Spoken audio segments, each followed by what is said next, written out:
To read messages on the Samsung Messages app without being seen on Samsung Galaxy S24 Ultra, you have to turn off read receipt option on this app.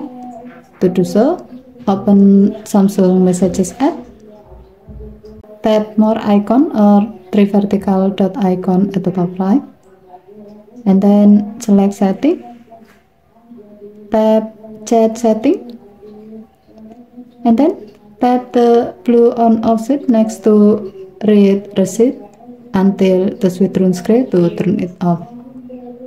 When the read receipt option is off, Samsung Messages app will not send or receive read receipt. In other words, the one that send you a message will not receive read receipt. Makes them will not know that you have read their messages.